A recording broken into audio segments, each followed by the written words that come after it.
आज हम लोग देखेंगे बच्चों theorem first adjoint of matrix की। इससे पहले जो 4.4 मैंने कंप्लीट करा दी है और एडजॉइंट ऑफ मैट्रिक्स मैंने बता रखा है आप लोग को। जिन बच्चों ने वीडियो नहीं देखी है तो डिस्क्रिप्शन में जाएं, लिंक पढ़िए, वहाँ जाके वीडियो को देख लें। ठीक है, तो देखते हैं थ्योरम नंबर फर्स्ट और पेज नंबर है 127। सही बच्चे बुक को ओपन कर लें और थ्योरम नंबर फर्स्ट को देखें। इंपॉर्टेंट थ्योरम है तो इसलिए ध्यान से देखिए बच्चों। थ्योरम फर्स्ट में लिखा है बच्चों, if A B any square matrix of order n. A क्या है? कोई स्क्वायर मैट्रिक्स है, उसका ऑर्डर क्या है? एन है। तो देन ये तो प्रूव करना है हम लोग को। तो टू प्रूव में मैं लिख दे रहा हूं टू प्रूव। क्या प्रूव करके दिखाना है हम लोग को? प्रूव करना है बच्चों हम लोग को A into adjoint in A is equal to adjoint A into A is equal to determinant A into I। ये हम लोग को बच्चों प्रूव करना है। बहुत ही इंपॉर्टेंट क्वेश्चन है बच्चों, मतलब थ्योरम है, सॉरी। तो सही बच्चे ध्यान से देखिए, आ जाएगा। देखते हैं प्रूफ मैं करने जा रहा हूँ बच्चों। अच्छा, इन्होंने कहा ए क्या है? एक स्क्वायर मैट्रिक्स है ऑफ ऑर्डर एन। अच्छा, एन ऑर्डर तो बहुत बड़ा हो जाएगा, तो हम लोग क्या करेंगे, एक एन को मान लेंगे कि ऑर्डर 3x3 का है। अच्छा, 3x3 क्यों कर रहे हैं? क्योंकि हम लोग जो पढ़ रहे हैं यहाँ पर 3x3 तक ही पढ़ रहे हैं। इससे छोटा 2x2 भी आता है, लेकिन हम लोग मैक्सिमम क्या मान सकते हैं यहाँ पे 3x3, जिससे आप लोग को समझाने में भी आसानी रहेगी और आप लोग को समझने में भी आसानी रहेगी। ठीक है, तो let A B a square matrix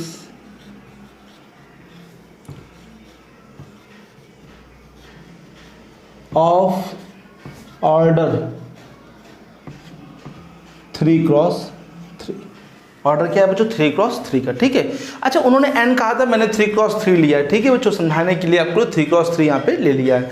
तो चलिए let A B square matrix है, तो a इक्वल टू हम लोग यहाँ पे सपोज कर लेते हैं मैट्रिक्स के फॉर्म में। क्या एलिमेंट्स मानते हैं? a11, फिर बताइए a12, फिर a13, a21, a22, a23, a31, a32, a33।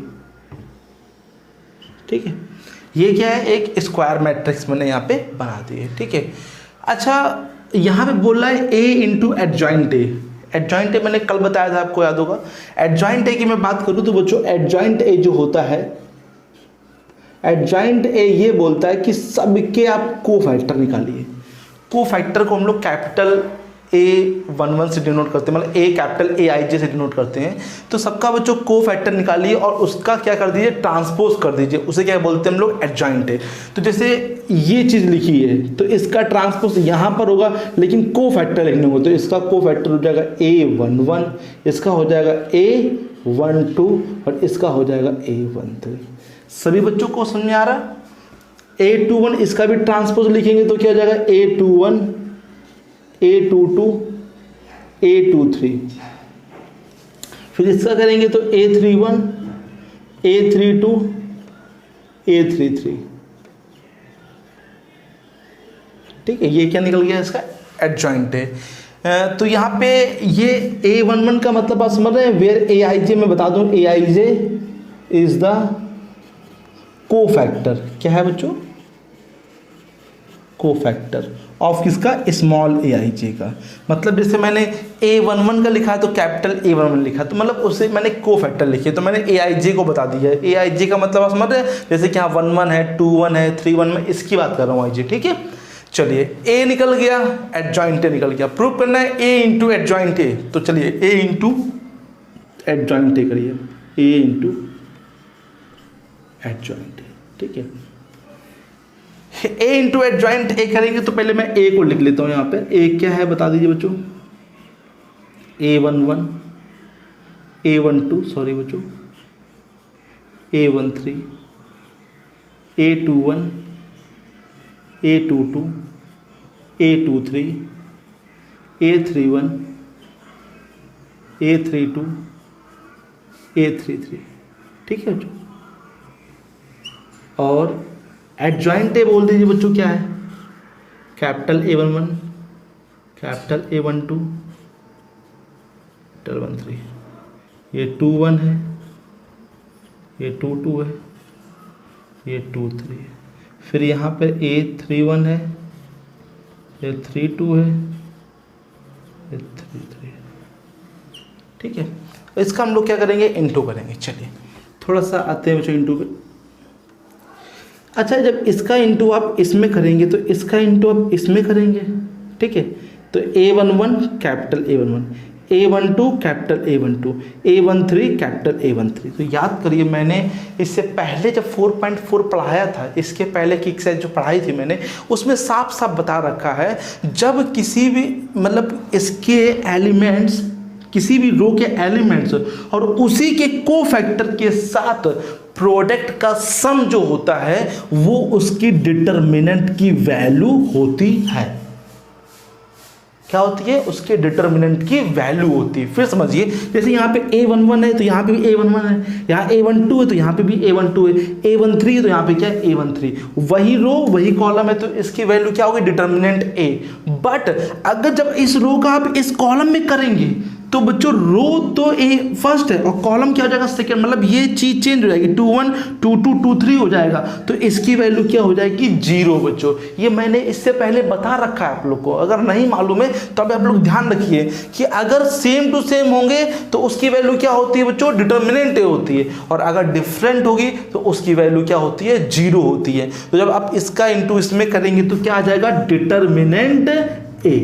और इसका इंटू जब इसमें करेंगे तो क्या आ जाएगा, 0। इसका इंटू इसमें करेंगे तो क्या आ जाएगा, 0। चलिए देखिए, इसका जब इंटू आप करेंगे इसमें तो डिफरेंट है। देखिए A21 लिखा तो A11 लिखा, A22 तो A12 अलग लिखा बच्चों, तो इसकी वैल्यू क्या आ जाएगी, 0।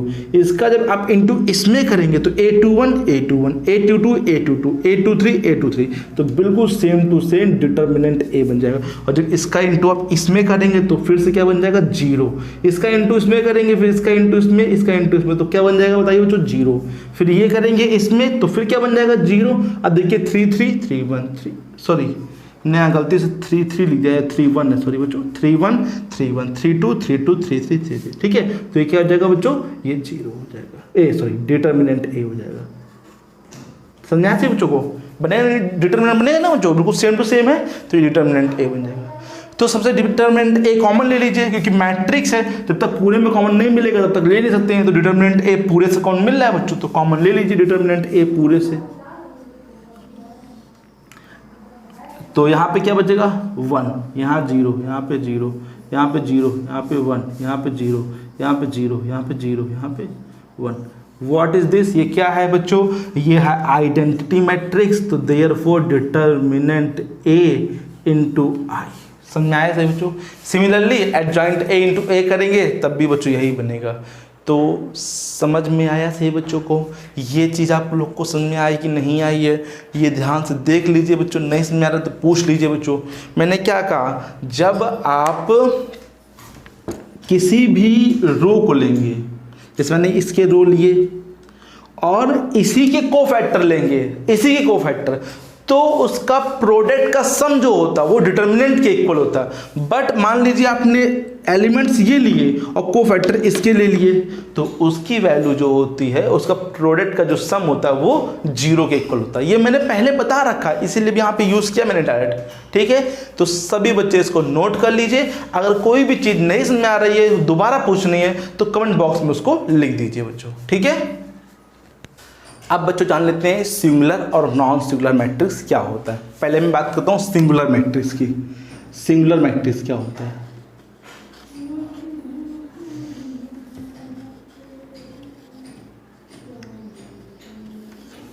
बच्चों सिंगुलर मैट्रिक्स वो मैट्रिक्स जिसकी डिटर्मिनेंट की वैल्यू, जिसकी क्या बच्चों डिटर्मिनेंट की वैल्यू क्या होती है, 0 होती है, उसे हम लोग सिंगुलर मैट्रिक्स बोलते हैं। वो मैट्रिक्स जिसके डिटर्मिनेंट की वैल्यू किसकी कितनी होती है, वो जो 0 होती है, उसे सिंगुलर। एक होता है नॉन सिंगुलर, तो वो आप समझ गए होंगे बच्चों।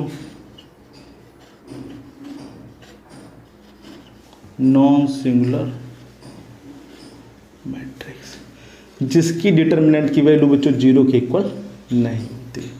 तो a matrix whose determinant is not equal to zero it is known as non singular matrix, और is equal to zero then it is called singular matrix. इसको भी बच्चों आप लोग नोट कर लीजिए, singular matrix where determinant A zero और non singular does not equal to zero. Right है बच्चों। आगे देखते हैं, आगे बच्चों जान लेते हैं, अगर ए और बी कोई दो नॉन सिंगुलर मैट्रिक्स हैं और दोनों सेम ऑर्डर के हैं, मान लीजिए एक मैट्रिक्स ए है और एक मैट्रिक्स क्या है बच्चों बी, ये दो मैट्रिक्स हैं और भी किसके बच्चों सेम ऑर्डर के हैं और नॉन सिंगुलर, नॉन सिंगुलर मतलब ये मैंने लिख रखा है यहाँ पे, तो नॉन सिंगुलर है, तो जब आप ए बी का इंटू करेंगे या फिर बी ए का इंटू करेंगे तो ये भी बच्चों नॉन सिंगुलर ही होगा, नॉन सिंगुलर, एन एस लिख दे रहा हूँ स्टार्ट करते हैं बच्चों।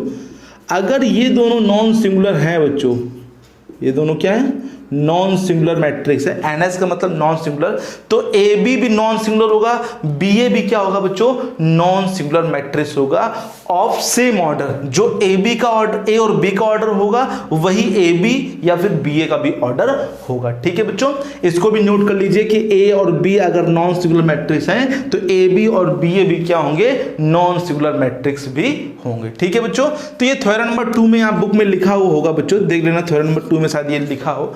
इसका कोई थ्योरम नहीं कि इसे करके दिखाना नहीं, इसी पे हमें बताना है कि ए और बी कोई नॉन सिंगुलर है तो ए इंटू बी और बी इंटू ए भी क्या होगा नॉन सिंगुलर होगा। चलिए आगे देखते हैं बच्चों, आगे बच्चों हम लोग एक थ्योरम पढ़ेंगे तो उसको भी देख लेते हैं।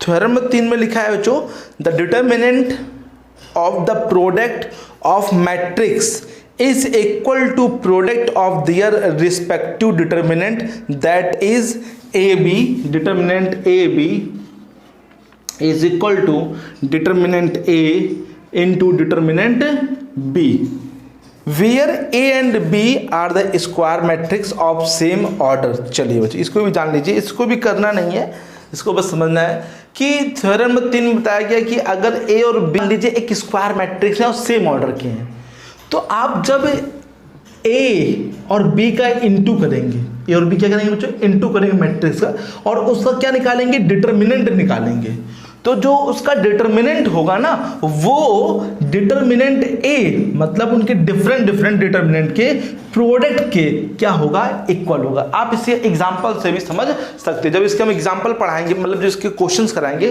तो इस एग्जांपल में भी ये सब दिखा देंगे बच्चों कि ए इंटू बी करने पर और डिटर्मिनेंट ए इंटू डिटर्मिनेंट बी करने पर जो आंसर आएगा वो दोनों क्या आएंगे बच्चों सेम आएंगे। ये भी थ्योरम नहीं बच्चों, इसको भी समझना है, इसको भी लिख लीजिए कि डिटर्मिनेंट ए बी जो होगा वो डिटर्मिनेंट ए इंटू डिटर्मिनेंट बी की क्या होगा बच्चों सेम होगा। राइट है।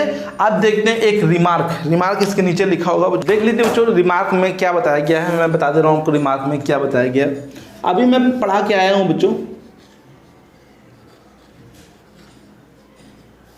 अभी एक चीज आपको मैं बता, एडजॉइंट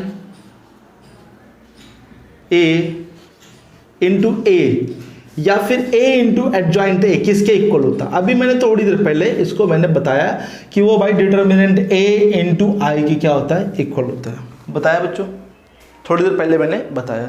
तो इसी के बारे में रिमार्क लिखा हुआ है तो थोड़ा समझ लेते हैं। जैसे adjoint a into A is equal to determinant a into I. What is the I? I मतलब आइडेंटिटी मैट्रिक्स।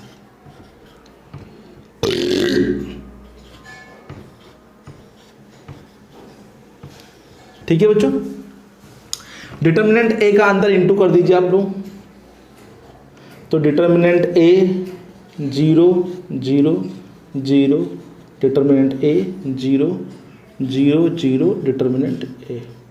चलिए बच्चों अब देखिए थोड़ा सा, ये क्या है एडजॉइंट ए इंटू ए।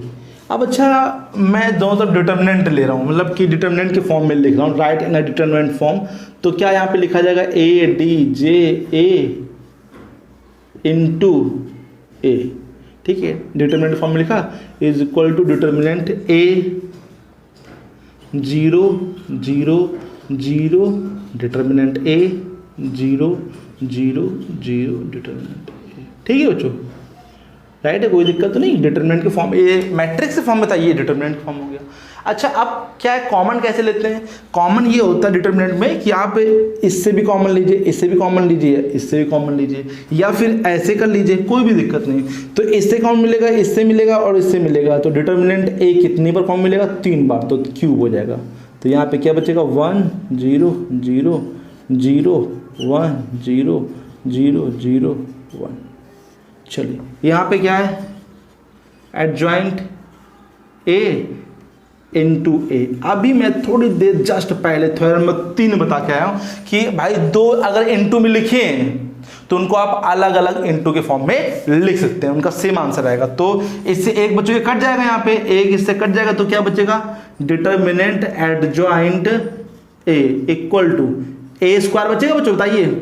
एक ऐसे एक कट जाएगा, ए स्क्वायर बचेगा। और इसको सॉल्व कर लीजिए, तो यहाँ पे ये ले लेते 1, तो 1 लेने पर ये बंद 1 1 जा 1 और 0, तो 1 माइनस 0, तो 1 1 जा 1 ही रहेगा बच्चों। तो क्या आ जाएगा? Determinant A square. चलिए बच्चों, adjoint A equal to determinant adjoint A equal to A square. तो सिंपल सी बात, मेरा कहने का मतलब ये है कि आप कभी भी एडजॉइंट ए का डिटर्मिनेंट निकालेंगे तो ये a की पावर 2 आएगा। बट ये गौर करिए ना, इसका ऑर्डर क्या है? इसका 3x3 ऑर्डर था, तो यहाँ पे 2 आंसर आया। तो अगर एडजॉइंट a की पावर, मान लीजिए इसका ऑर्डर n है, तो इसका ऑर्डर अगर n है तो इसकी पावर आ जाएगा n-1। जैसे इसका ऑर्डर 3 था तो यहाँ पे 2 आया, 4 है तो 3 आएगा, 5 है तो 4 आएगा, तो यहाँ पे n है तो कितना आ जाएगा? n-1। तो ये फॉर्मूला बच्चों नोट कर लीजिए आप लोग, ठीक है? समझ आ गया बच्चों को?